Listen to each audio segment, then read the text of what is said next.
Let's move on to anti-Asian hate crimes. Remember this? I don't know if you guys remember this. No. This happened. Wait, are there? And they were talking about it. Yeah, I know, it's gone away. And I haven't heard in the news. But it was, speaking of cause du jour, it was about maybe a month and a half ago when they started covering it after we were covering it, saying we had to do something. Sorry, Asian Americans, you've been used. But here, let's go back to a time when they cared about you.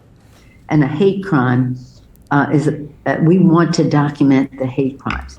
Asian American hate has been as organic to American history, not as long as discrimination against African Americans that began in 1619. I tried out for the Joker. A steady ferment in the United States from the he's been fermented in a very pickle jar. first Asian that came to this country about in the middle of the 19th century. I want everybody to watch this segment because it's outrageous. The NYPD investigating what they say is a hate crime assault against a 65-year-old Asian woman who was punched and kicked Monday in Midtown Manhattan by an attacker who allegedly made anti-Asian statements towards her, and that's according to the police.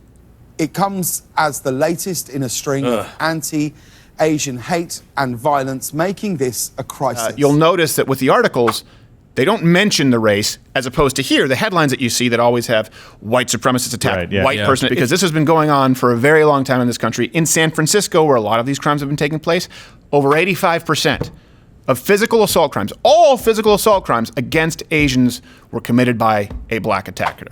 Nationally, blacks make up the largest percent of perpetrators of of violent crimes against Asians. Look, sometimes it's a robbery and they happen to be Asian. That's also a problem with crime statistics because they can just file it under a hate crime. Now, well, look, what was the crime? Murder doesn't need a footnote, but we do understand that there has been an increase, and they want you to believe it's because of Kung Flu or Donald Trump saying that this came from Wuhan. Year-old was beaten, stabbed, waiting for a bus in Chinatown. They don't specify the race. Again, source of @loudwascrowder.com. Want to guess why?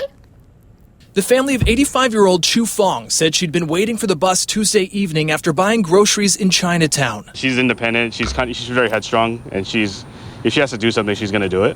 So, yeah, that's just her. This was Drew is her grandson. He says he didn't want to show his face, feeling like his family has suddenly been thrown into the spotlight. Fong was stabbed at 4th and Market Tuesday evening, along with another 63-year-old Asian woman. Both are expected to survive. Fong, though, remains in the hospital.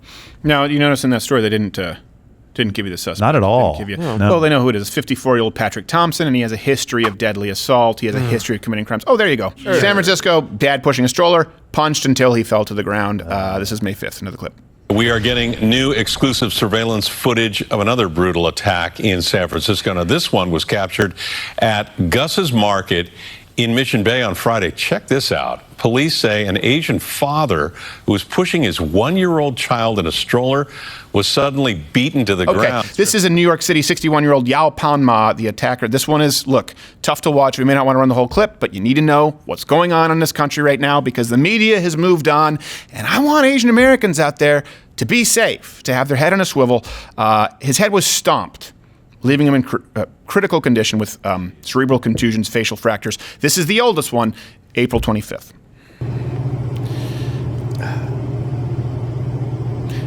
Yeah.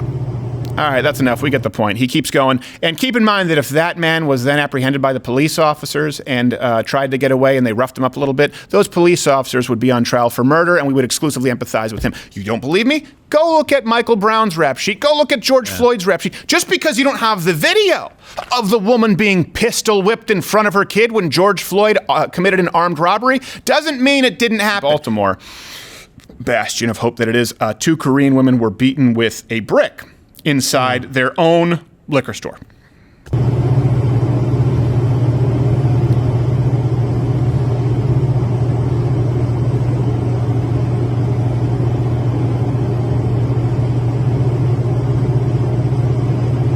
Actually, here's another one right now, which is a hammer. In New York City, Leslie Jones attacked 2 Asian women with a hammer. For no reason, it looks like. Well, they gave a poor review of Ghostbusters. They should have.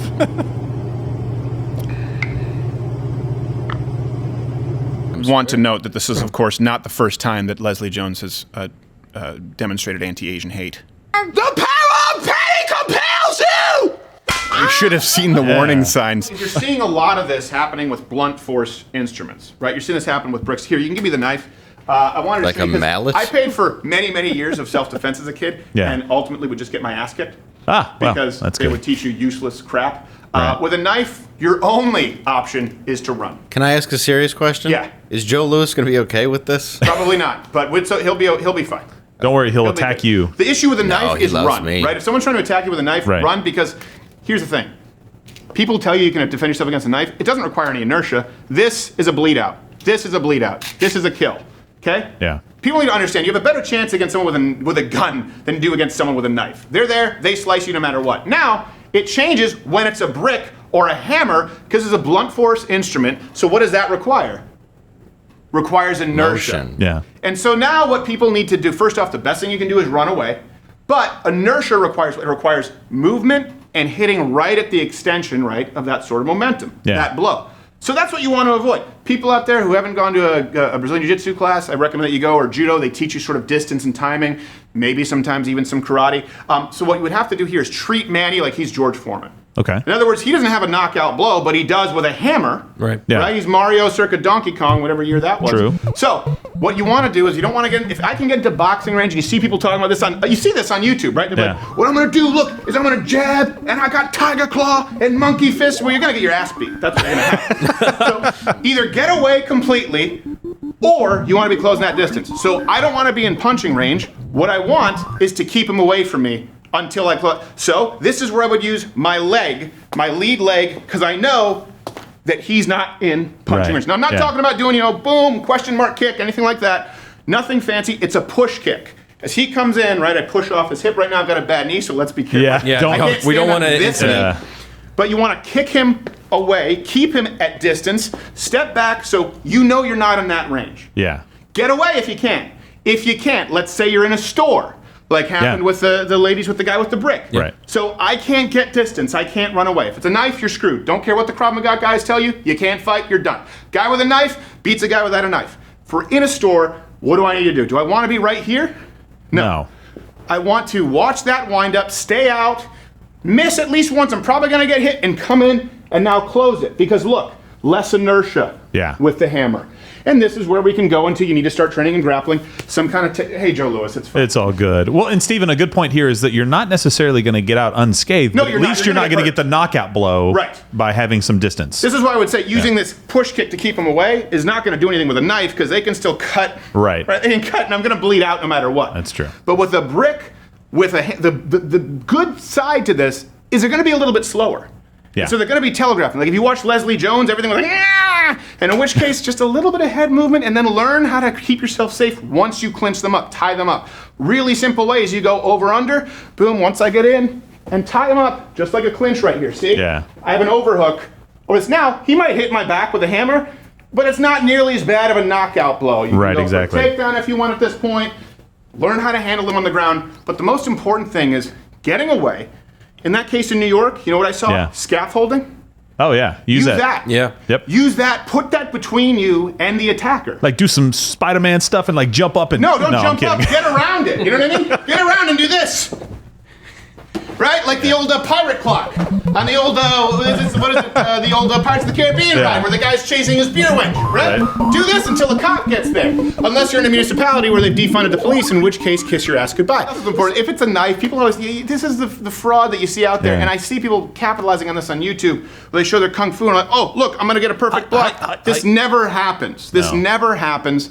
If someone has a knife or if for some reason it's a tool that you can block, go for it. Lock up the wrist, whatever you got to do, and throw some knees, some knees groins here, try and control it, elbow, stay in close. Either stay completely out of range or get in close and make it a dogfight. Make it hurt. Make them wish that they picked somebody else. People always want to act like... Well, because movies are designed to not hurt the actor. A lot of people don't realize that. So when you see that stuff, it's completely ridiculous. Oh, I can give you... This is a true story. You want to give you a true story? The one time I had to do stunts in a film? It was a film called To Save a Life, and it was like I was the bully, and I was supposed to get into a fight with this guy. in the school. He was the main. He was a lead character. I actually do know this. Okay, have I told you the story? No, I don't know the story, but I saw somebody sent me like you were the bully in a film. It's not a great film. But what happened is, so here, you can put the hammer down. We'll act like, can you get where, I'm trying to think of where you, okay, so we're looking right here. So the shot was, I was supposed to throw him against a locker, right, as we were fighting, and they put on him what's called a gator back. Oh, yeah. And so that's when they get, because an actor can't take a soft aluminum locker, right, yeah. They gave him a gator back so I could slam him against the locker. And so this actually shows you how fight choreography, what people think is fighting, actually trains you to do the wrong thing. So we'll act like this is the locker, right? So he's here, and my goal, and my hands are cold. My goal was to get him into the locker. So, okay, we put a gator back, action. And what I did is what, we always train in, is I grabbed him in a clinch, and I pushed him against the locker. And I said, cut! The guy said, oh, have you done any wrestling, like Greco-Roman or judo? I said, yeah. He goes, okay, so you actually know how to, so do the exact opposite of that.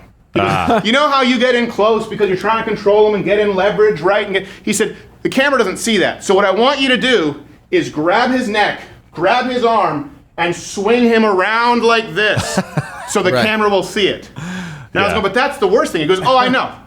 Yeah. It's what you should not do in a fight. Same thing he said, the worst thing you can do in a fight in real life, right, is throw a punch like this, like on the waterfront, right? But you don't see a quick jab. You don't see that on camera. So they say, cock it, throw it back, and again, in real life, kiss your ass goodbye. Yeah. And so I learned this where he said, everything you think that you learn and how to actually fight, don't do that. And then think of why every time we see people fighting in MMA, in boxing, in street fights, it looks as though it's antithetical to what you see in the films. Yeah, well, but for some reason, you have dojos and you have these grandmasters teaching you that they knew what they were doing. And then for some reason, we respect people like Steven Seagal, whose only credit was being in a film where they were taught how to anti-fight. Watch Louder with Crowder live, Monday through Thursday, 10 a.m. Eastern.